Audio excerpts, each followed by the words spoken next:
Ya dije en capítulos anteriores, que el origen de la corona de Aragón, fue en Barbastro, en el año 1137, con motivo de la pedida de mano a la reina Petronila por parte del conde de Barcelona, Ramón Berenguer.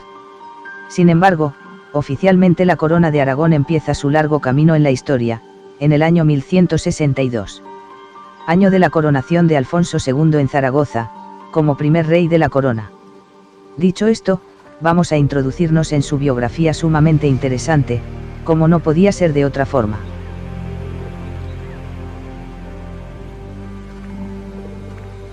Alfonso II el Trovador, el primer rey de la corona de Aragón. La primera vez que la expresión corona de Aragón aparece en los textos es a finales del siglo XV para referirse al conjunto de reinos, condados y señoríos gobernados por el rey de Aragón, cuyo apellido es el nombre de su reino originario. Territorios que mantuvieron su personalidad jurídica, cultural y territorial hasta el siglo XVIII y cuyo primer rey y soberano común fue Alfonso II, llamado el Casto o el Trovador, hijo y heredero de Petronila de Aragón y del conde de Barcelona, Ramón Berenguer IV. Nació en Huesca, 24 de marzo de 1157 y murió en Perpiñán, 25 de abril de 1196, rey desde 8 de agosto de 1162. Rey de Aragón. Nació en Huesca porque las reinas aragonesas se trasladaban a tal población para alumbrar su primogénito, tradición que se rompió definitivamente al nacer Jaime I el Conquistador. A partir del siglo XIV se acostumbra a llamarlo, el Casto, a pesar de que su propia producción poética testimonia lo contrario, pero así se diferenciaba de los otros monarcas del mismo nombre. En realidad, en sus documentos y sellos se denominó invariablemente Rey Alfonso. Fue el primer rey de la corona de Aragón, ya que en él se unieron el reino de Aragón, que le transmitió su madre Petronila, y los condados catalanes que estaban unidos al de Barcelona que heredó de su padre Ramón Berenguer IV conde de Barcelona. Todos los territorios de la corona que la componían estaban unidos, además de dinásticamente, por una política común a la que se fueron uniendo nuevos territorios ya sea por conquista, por adscripción o por vasallaje. Este equilibrio, que desde 1319 Jaime II declara la indisolubilidad de la unión forjada en 1137, que la unidad de los citados reinos y condados permanezca siempre estable e indivisa. Al morir Ramón Berenguer en 1162, su hijo y heredero Alfonso II se convierte en conde de Barcelona y en 1164, tras la donación formal de la reina Petronila del reino a su hijo, asume la soberanía de la corona de Aragón.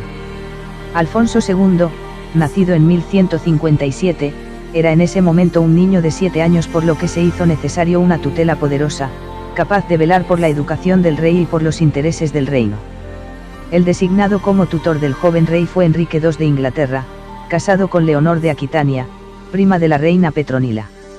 Alfonso y sus hermanos se criaron en la corte de Barcelona, rodeado por un consejo de regencia formado por nobles, obispos y representantes de las ciudades. En 1167 y pese a su juventud, Alfonso realiza su primera campaña con la conquista de Niza, que había reclamado el territorio a la muerte del conde de Provenza, Berenguer III. Se enfrentó al conde de Tolosa, Ramón V, y consolidó su poder sobre el condado y los territorios adyacentes como Fos, Bearne, Bigorra, Berciers o Carcasona, extendiendo así la corona por los territorios del Midi francés. La corona de Aragón a la muerte de Alfonso II. Su principal preocupación pasa a ser la consolidación de la frontera sur y controlar los accesos al Valle del Ebro. Para ello fija 3 rutas, Castellón-Morella-Alcañiz, Peñíscola-Ulldecona-Tortosa, y Sagunto-Teruel-Daroca. En 1168 a 69 toma Valderrobres, Gandesa, Horta de San Juan y Ulldecona, alcanzando el Mediterráneo. En 1170 funda Teruel y colabora con Castilla en el asedio de Cuenca. Con la conquista de Teruel culmina la formación del Aragón histórico, a excepción del señorío de Albarracín en manos del noble navarro Pedro Ruiz de Azagra. Con la toma de Valencia por los almohades, se crea un potencial peligro que el rey resuelve mediante la creación de una marca de seguridad realizando conquistas selectivas y afianzándolas mediante repoblaciones. Estas labores de repoblación y defensa fueron encomendadas a las órdenes militares, principalmente templarios, hospitalarios y calatravos quienes realizaron una importante labor al rey al tiempo que reforzaban su poder e influencia. En 1172 Alfonso recibe por vía testamentaria el condado del Rosellón, al morir sin sucesión el conde Gerardo II por ser feudatario del rey aragonés. En 1192 haría lo mismo la condesa de Pallars, Dulce de So. En enero de 1174, Alfonso contrae matrimonio con Sancha de Castilla y es armado caballero. A partir de este momento asume plenamente la corona. Mantiene las campañas para reforzar las fronteras y potencia el otorgue de fueros a las tierras de Extremadura, zonas de frontera conquistadas. En la España cristiana las tensiones entre los reyes cristianos eran notables, como las que mantenía Alfonso con el rey de Navarra por las fronteras entre ambos reinos, que el Papa Celestino III los convocó a todos en Santiago en 1195 para lograr un entendimiento para hacer frente al poder almohade. Esto tendrá su fruto en 1212 cuando los reyes cristianos presente frente común en las Navas de Tolosa. Un importante tratado firmado por Alfonso II fue el de Cazorla, Soria, el 20 de marzo de 1179, con Alfonso VIII de Castilla, mediante el cual ambos monarcas acordaron los límites de su expansión territorial en la España musulmana, siendo para Castilla los territorios al sur de la línea Calpe-Viar y para Aragón la zona de Játiva, Valencia y Murcia, aislando del reparto al rey de Navarra. Este pacto duró hasta 1244 cuando se negoció la incorporación de Murcia a Castilla. Alfonso realizó una gran labor legislativa, otorgando fueros para atraer población a las ciudades conquistadas o de nueva fundación.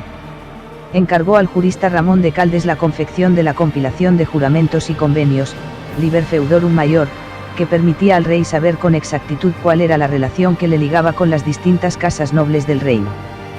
Conocedor de la complejidad administrativa de la corona, trató de ampliar su autoridad al distribuir el poder entre distintos estamentos sociales, así incluyó a los representantes ciudadanos en la curia regia y les dio mayor poder en la administración de las ciudades, convirtió a las órdenes militares en fieles aliados políticos dándoles amplios dominios a cambio de su defensa del territorio conquistado, creó la figura del representante del rey, veguer, con amplios poderes en cada una de las partes en que se dividió el territorio para su administración, veguerías.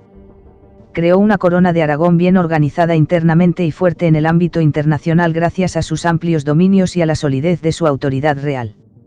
A su muerte esta labor la continuará su hijo Pedro II. El monasterio de Poblet se convirtió en el panteón de los reyes de la corona de Aragón. Alfonso II murió en abril de 1196 a los 39 años y fue enterrado en dicho monasterio.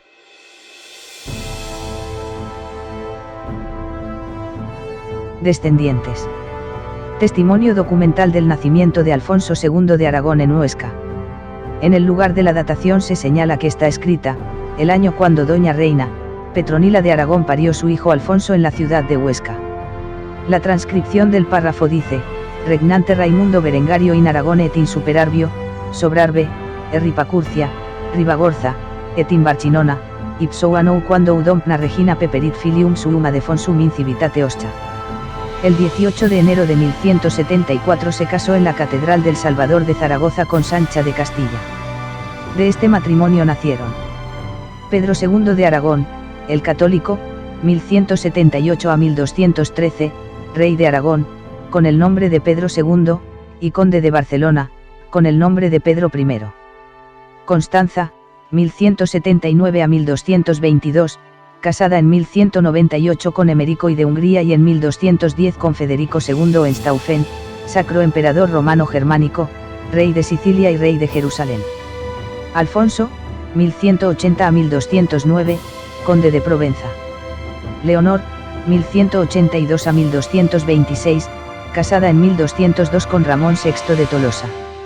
Sancha, 1186 a 1241, casada en 1211 con Ramón VII de Tolosa. Sancho, muerto joven. Ramón Berenguer, muerto joven.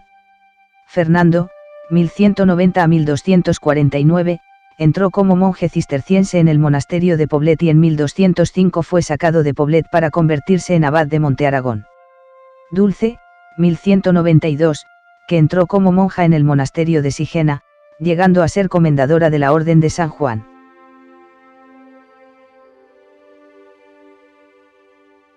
Sucesión. En su testamento, Alfonso II dispuso que, a su muerte, ocurrida en abril de 1196, sus territorios se repartieran entre sus dos hijos, Pedro, rey de Aragón y conde de Barcelona, 1196 a 1213, y Alfonso, conde de Provenza, Miló y Gavaldà, 1196 a 1209. Con esta disposición testamentaria, además de dotar de un dominio a su hijo menor, el rey sancionó la necesidad de Provenza de disponer de un gobernador propio.